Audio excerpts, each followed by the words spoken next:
हिमाचल प्रदेश में कोविड-19 पॉजिटिव के कुल मिला के 76 केसेस हुए हैं और इस वक्त 34 केसेस एक्टिव है और 3 डेथ्स हुए हैं।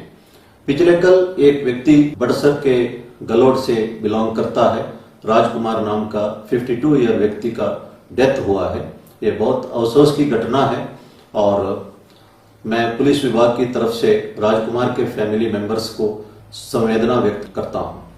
इस वक्त पूरे देश में 86,000 केसेस हुए हैं और 2,750 डेथ्स हुए हैं, लेकिन चाइना के कंपैरिजन में हमारा केसेस बढ़े हैं, लेकिन डेथ रेट चाइना में 5.5% था और हमारा 3.2% है।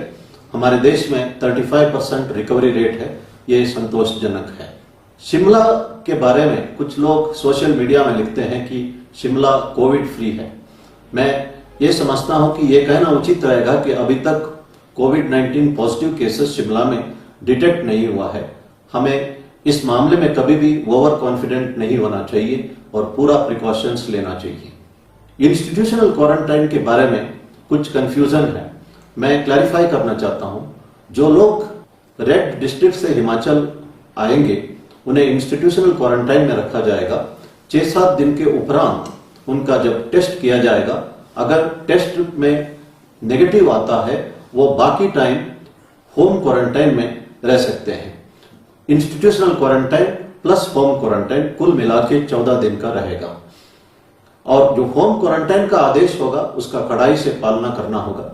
लेकिन अफसोस की बात है कि अभी भी लोग होम क्वारंटाइन का नियमों का पालना नहीं कर रहे हैं।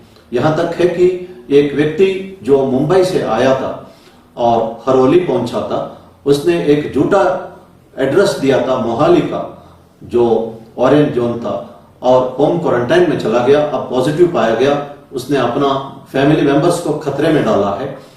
इसके ऊपर मुकदमा दर्ज किया।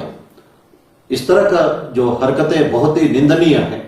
हम सबको एक रेस्पॉन्सिबिलिटी समझना चाहिए और पूरा प्रिकॉशंस लेना चाहिए। जो हिमाचली विदेशों में फंसे हैं वे अगर हिंदुस्तान आना चाहते हैं तो जो रेसिडेंट कमिश्नर हिमाचल भवन दिल्ली के ऑफिस को संपर्क कर सकते हैं। उन्हें नोडल ऑफिसर बनाया गया है। ये हमारे ध्यान में आया है कि कुछ एक मकान मालिक टेनेंट्स को तंग कर रहे हैं और एडवांस रेंट मांग रहे हैं और यहां तक है कि 1 साल तक का एडवांस भी मांग रहे हैं। ये सही नहीं है। इस वक्त लोग स्ट्रेस में हैं और परेशान हैं। कईयों ने नौकरी खो लिया, कईयों ने तनख्वाह नहीं ले पा रहे और इस हालात में इस तरह का डिमांड करना सही नहीं है। मैं मकान मालिकों से अनुरोध करता हूं कि वे लोगों का दुख तकलीफ इस हालात में समझे और ऐसा ना करें। कुछ एक अच्छी घटना भी हमें देखने को मिला है। कुल्लू में एक व्यक्ति राजस्थान से आया था, उन्हें होम क्वारंटाइन का आदेश दिया गया था, लेकिन वो अपने घर से 16 किलोमीटर दूर क्वारंटाइन में रहा और अपने घर तक नहीं गया। और दूसरा एक इंस्टेंस हमारे नॉलेज में आया है कि सरकाघाट में कोरोना पॉजिटिव की वजह से एक व्यक्ति की डेथ हुई थी और उसका गेहूं का फसल काटने के लिए उसके गांव से तमाम लोग इकट्ठा होकर उन्होंने फसल काटा। लोगों में एक यूनिटी भी देखने में मिला है। बहुत सारे लोग, मेजॉरिटी लोग जो है होम क्वारंटाइन का नियमों का कड़ाई से पालना कर रहे हैं। मैं इन सबको धन्यवाद करना चाहता हूं। प्रधानमंत्री जी ने कहा है कि लोकल को बढ़ावा देने के लिए वोकल होना जरूरी है और लोकल को ग्लोबल प्रोडक्ट में पहुंचवाना है।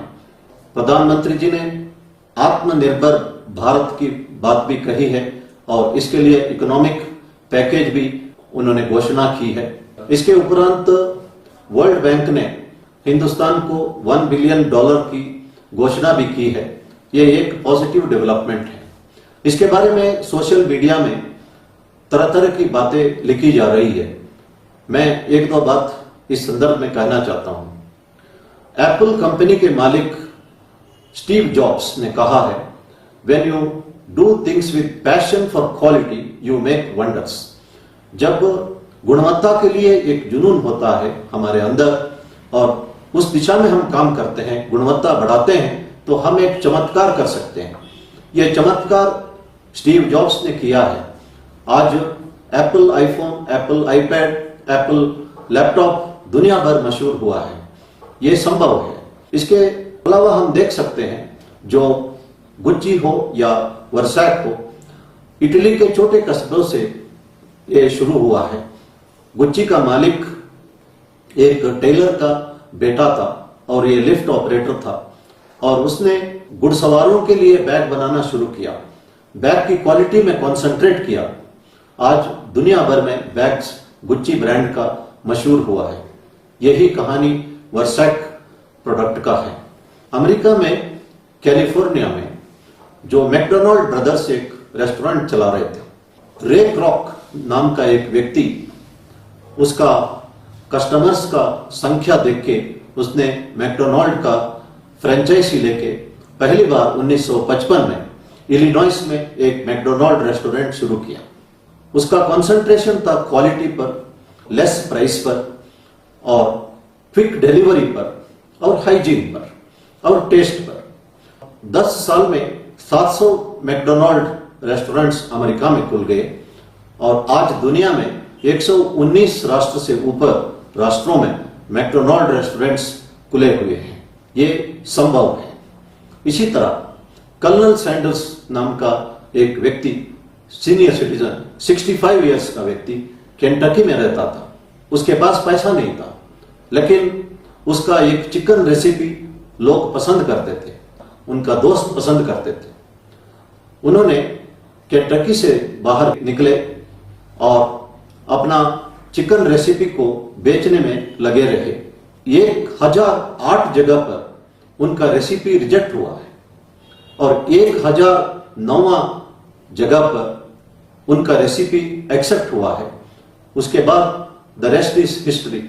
आज KFC, केंटकी फ्राइड चिकन का जो आउटलेट दुनिया भर में मशहूर है और कर्नल सैंडर्स का फोटोग्राफ KFC के बाहर हमें देखने को मिलता है।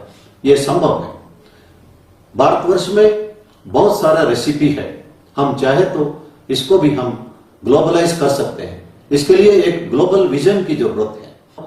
कहा जाता है कि failure is the stepping stones to success. हमेशा तुरंत सक्सेस नहीं मिलता, लेकिन क्वालिटी इंप्रूव करना, लगे रहना हमारा सक्सेस के लिए बहुत ही जरूरी है। और दूसरी चीज जो आवश्यक है वो है राष्ट्रभक्ति। देश प्रेम की वजह से कई देशों ने तरक्की किया है। जापान देश द्वितीय महायुद्ध के उपरांत तबाह हो गया था।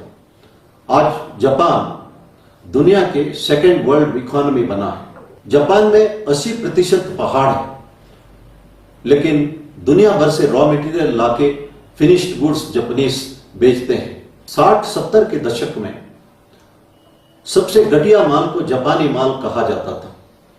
उन दिनों में जो जापानी स्टूडेंट्स जो अमेरिकन यूनिवर्सिटी में पढ़ते थे, जब दूसरे बच्चे, दूसरे लोग जापानी प्रोडक्ट का मजाक करते थे, तो उस वक्त ये स्टूडेंट्स अपना जेब से उस चीज का कीमत चुकाते थे और कहते थे, अनुरोध करते थे कि किसी को यह मत कहना कि जापान देश का प्रोडक्ट डिफेक्टिव रहा है।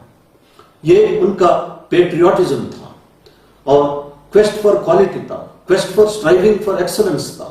जैसे मैंने कहा है कि पैशन फॉर क्वालिटी और पेट्रियोटिज्म, ये दोनों जापान में देखने को मिलता है। इसी वजह से जापान एक समृद्ध राष्ट्र बना है। दूसरा एग्जाम्पल हम दे सकते हैं जर्मनी का। द्वितीय महायुद्ध के उपरांत जर्मनी सरेंडर किया और जर्मनी का कब्जा हुआ। अमेरिका, रशिया, ब्रिटेन और फ्रांस काफी साल तक कब्जा रहा। कब्जा छुड़ाने के उपरांत जर्मनी फिर से एक समृद्ध राष्ट्र बना है। इसके पहले भी पहला महायुद्ध के उपरांत जर्मनी तबाह हुआ था। द्वितीय महायुद्ध के पहले जर्मनी फिर समृद्ध राष्ट्र बना हुआ था। मैं एक छोटी सी एग्जाम्पल बताना चाहता हूं। जर्मनी में कोलोन के नजदीक एक छोटी सी टाउन है जिसका नाम जोलिंगन। वहां पे एक सब्जी की दुकान में 2 बोर्ड लगे हुए थे। जो गाजर स्पेन से इंपोर्टेड था वो अच्छा क्वालिटी का था और उसका दाम आधा था, और दूसरा जो लोकल प्रोड्यूस्ड गाजर था उसका दाम दुगना था और क्वालिटी इतना अच्छी नहीं थी। लेकिन मैंने पूछा दुकानदार से कि इस तरह का बोर्ड लगाने से लोकल प्रोड्यूस कैसे बिकेगा। उसने कहा कि थोड़ी देर देखते रहना।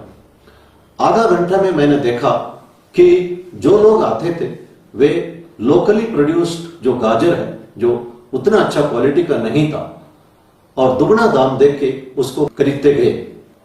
मैं इसको देख के हैरान हुआ। ये जर्मन लोगों का देशभक्ति था।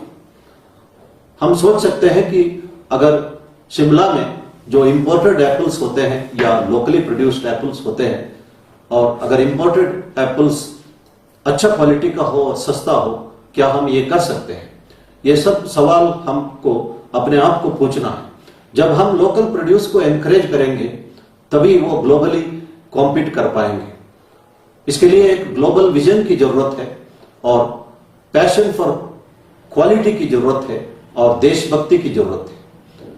प्रधानमंत्री जी ने कहा है कि इस संकट की घड़ी में जब हिंदुस्तान में एक भी पीपी किट उत्पादन नहीं होता था और N95 मास्क ना का बराबर प्रोड्यूस होता था, आज देश में 2 lakh per day PP kit और 2 lakh per day N95 mask produce हो रहे हैं। ये संभव है। इस वक्त साइंटिस्ट हमारे डॉक्टर्स लगे हैं वैक्सीन और मेडिसिन की खोज में और हमारे इंजीनियरिंग स्टूडेंट्स ने भी पोर्टेबल वेंटिलेटर्स तैयार किए हैं।